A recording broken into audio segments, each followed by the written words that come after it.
time ago, I was having a couple time with my husband, and we were having an interesting conversation. And it seems like the conversation was centered on communication issues among couples. But while we were discussing, my mind diverted to other things, and it got to mind that this issue does not just exist among couples, it exists among friends, among neighbors, among family members, in fact, anyone and everyone.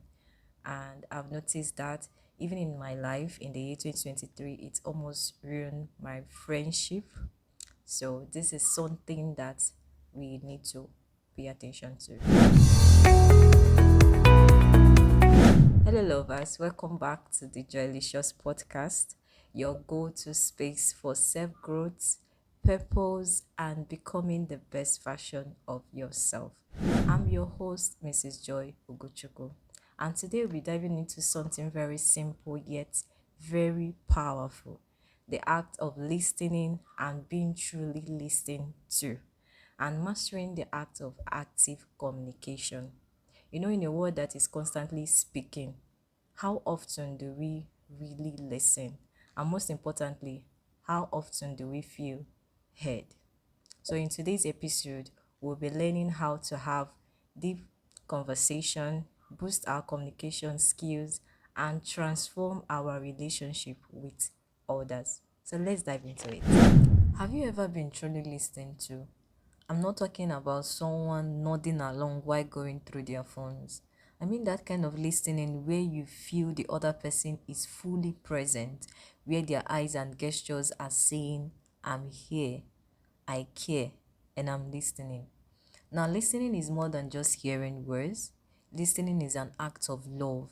It is presence, it is empathy, and it is healing. When we are listening to, really listening to, something shifts inside of us. We feel safe, we feel understood, we feel we matter, and we feel important. And then when we choose to really listen to others, we are doing more than just being polite. We are saying you are important to me.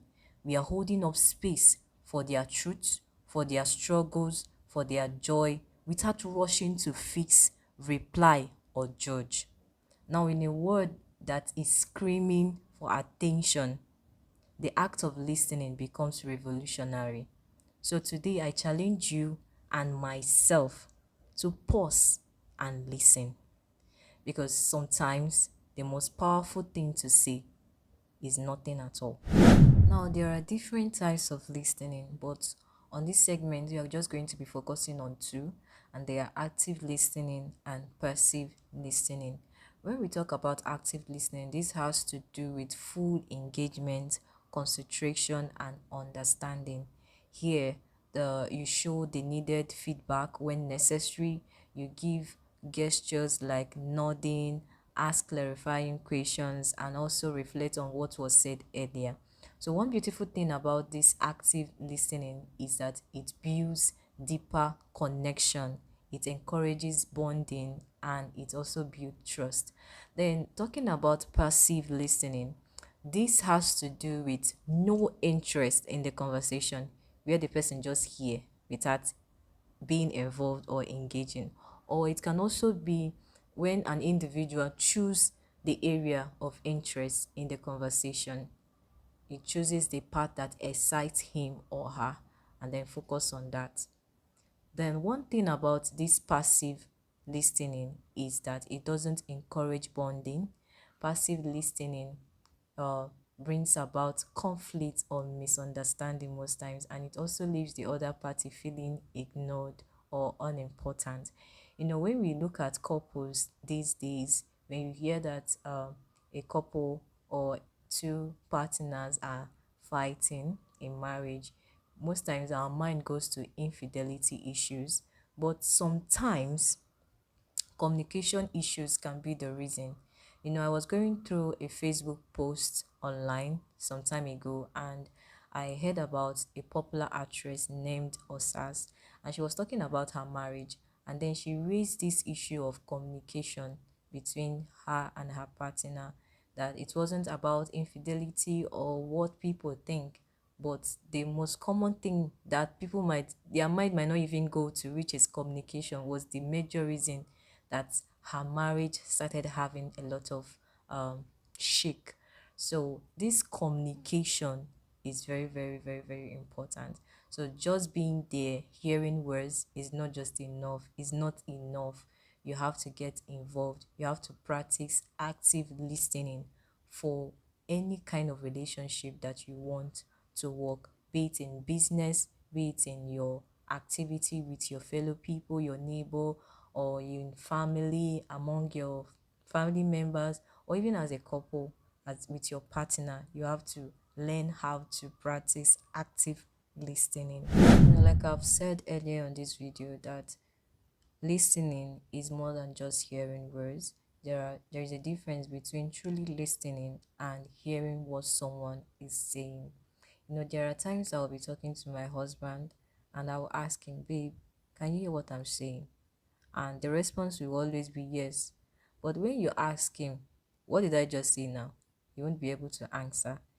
Sometimes this can really be annoying, but we move. So the action of just hearing, that ability to hear an audible sound into your ear, does not really mean you are listening. Listening involves your engagement, active concentration, and understanding what the other person is saying. Now let's go further into our topic today. And the next part we are going to be looking at is active communication. How do we build this active communication? Being the one listening and also listening to someone, giving and receiving, brings about communication. Communication has to do with an exchange, from the sender to the receiver. Now let's look at this active communication. So I wrote down on my notes, pardon me, that active communication is a two-way intentional exchange. Pay attention to that. Focus on this, which says it is a two-way intentional exchange where both the speaker and the listener are fully engaged. It is more than just talking, it's about connecting, it's about understanding and responding with clarity and purpose. So it's not just about hearing, you must respond with clarity and purpose. Now, moving further on this, we are going to be looking at the key elements of active communication. What are the things that makes up an active communications? What are the things that shows that, oh, you are involved in active communication? The first is listening to understand, not just to reply. When you see some couple or some people, they are engaged in an communication, they are saying, okay, we are involved in communication. You see them waiting for their own turn to talk. They are not waiting, they are not listening to give their own feedback, constructive feedback on what was said. They are just waiting to say what is on their mind. Listening to understand and not just to reply. You are not waiting for your turn to just talk, to say what is on your mind. You are trying to get what the other person is saying. Then the second one is clarity in speech. You express your ideas honestly, simply, and respectfully. You have to be clear in how you release or say the things you want to say. You have to be honest, you have to be concise, and you have to be respectful. Then the third one, the third element, key element that makes up an active communication, is asking questions.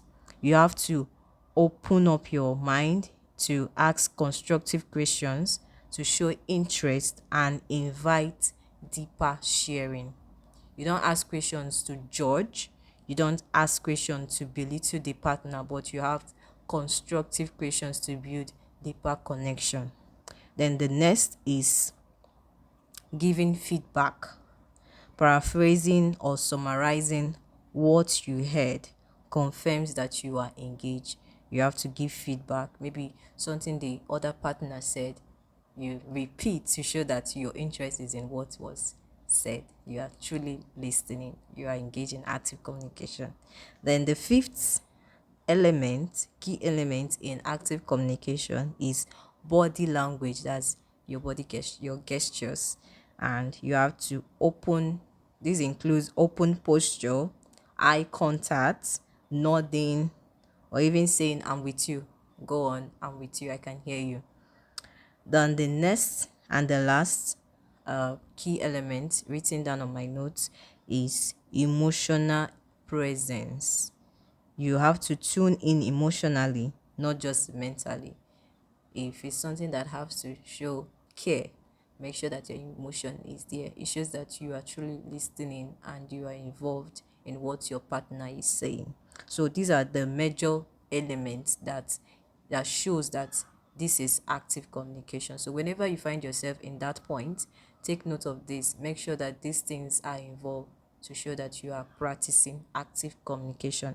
Now, moving further, is now let's look at, since we have seen the things that shows that this is active communications, what are the things that shows that, oh, this is not active communications? What are those features that are against what active communication is? So I wrote down that what active communication is not: first, interrupting.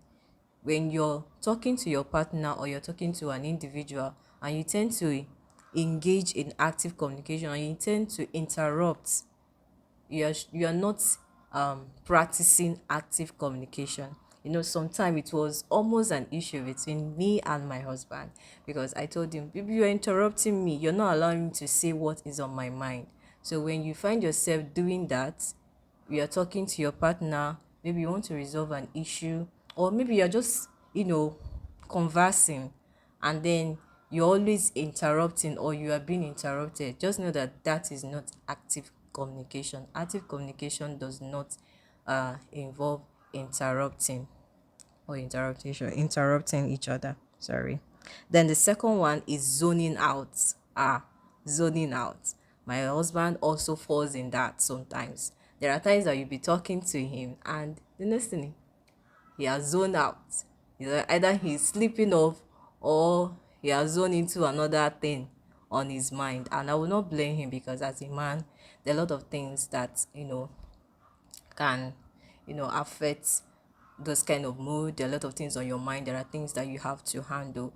But if you're intentional about active communication and building your bonding with a partner, with a friend, with a colleague, or anyone, you have to make sure that you are not always zoning out on each other. Then the next is multitasking while listening. If you say you are listening, you cannot be listening and you are running around. You cannot be listening to me and you are playing with your phone. If you say you are listening, you have to keep every other thing aside and then focus and be fully engaged in the conversation.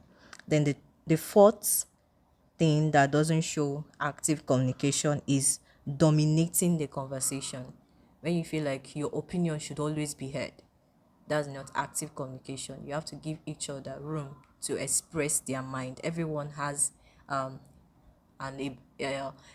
everyone has their own opportunity, a balanced opportunity, or everyone is given the same opportunity to say their mind. Be free to say what is on your mind and don't try to obstruct your partner from saying what is on their mind. Okay. Then the next is making assumptions without asking. Don't assume. If you're not clear, remember that active communication, one key element of active communication is clarity. You have to ask questions for clarity. If you're not sure, you're not clear on anything, ask question, don't assume. All right, so these are the things that active communication does not involve. I repeat: interrupting, zoning out, multitasking while listening, dominating the conversation, and making assumptions without asking. These are the things that active communication does not look like or does not involve. Now, the next thing, no, we have been talking about this active communication, active listening, being listened to, and being truly heard. The why do we have to pay attention to this? Why does it matter? Why does this active communication matter? The first one, and which is the most important, is that it helps to build trust in relationship. And you agree with me, when you feel like this partner hear you, can listen to you, and you also feel like when you're always around someone that you feel whenever I'm with this person hears me, this person listen, it creates that connection with you. So it helps to build trust in relationship. The second is that it reduces misunderstanding. Yes, because everybody remember that active listening brings about what? Understand. It involves understanding. It involves full understanding of what is being conversed. It involves full engagement. So when you are practicing active communication, you reduce that act of conflict or misunderstanding. Then the third is it strengthens teamwork and leadership. So this has to do with other areas of life, maybe with colleagues, in business, in other activities. It encourages teamwork and leadership because everybody feels like, oh, I have the right to speak. Now nobody's dominating. Everybody's giving an equal environment, an equal opportunity to express their mind. So it encourages and strengthens teamwork and leadership. Then the fourth importance of this active communication is that it encourages openness and emotional safety. All right, this is very, very important in marriage and with partners. When your partner feels like, oh, my partner is always there to listen to me when I am overwhelmed, he listens, he gives me room, he hears what I have to say.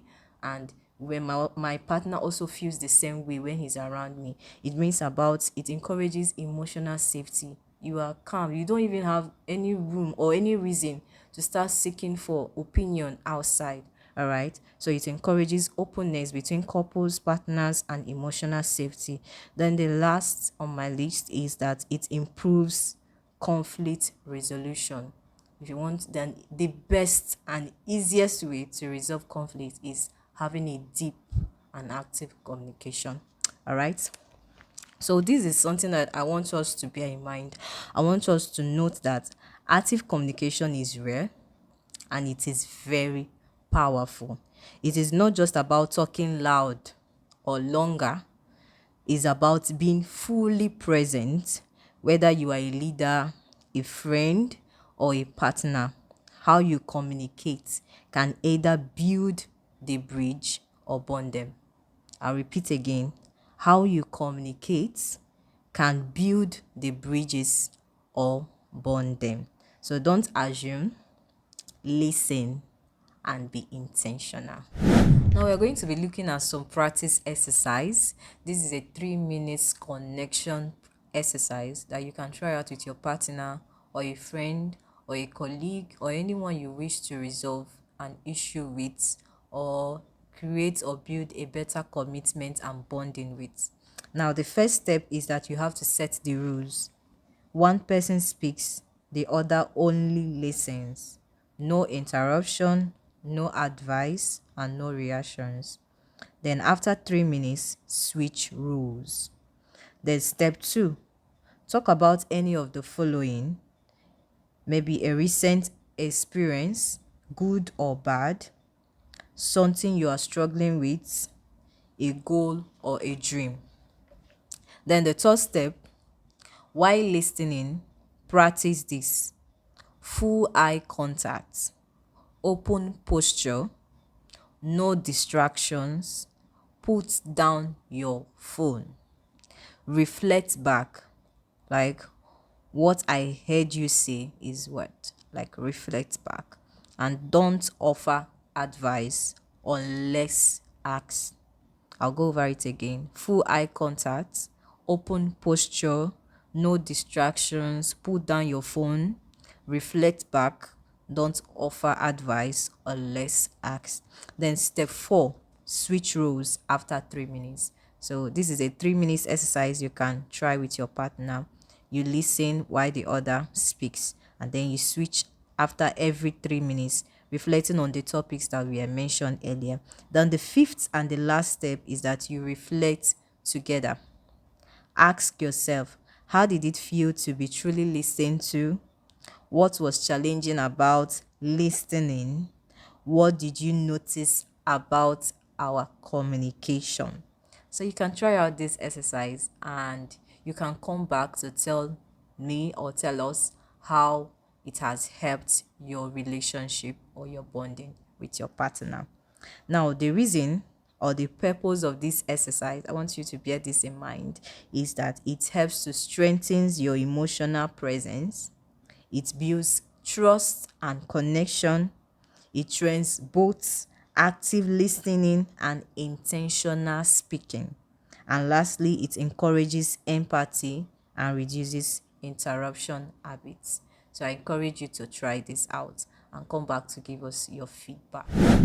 Thank you for tuning in to today's episode of the Joylicious podcast. I hope this conversation has encouraged and reminded you of the beauty and power of simply listening and being present with people. Remember, it is not just about saying the right words, it's about creating space for others to be seen and heard. Please, family, do well to like and share with family, friends, and loved ones. And please drop your reviews on the comment section. It helps to share the message of growth and connection. Until next time, keep growing, keep glowing, keep becoming, and living joyliciously. Bye.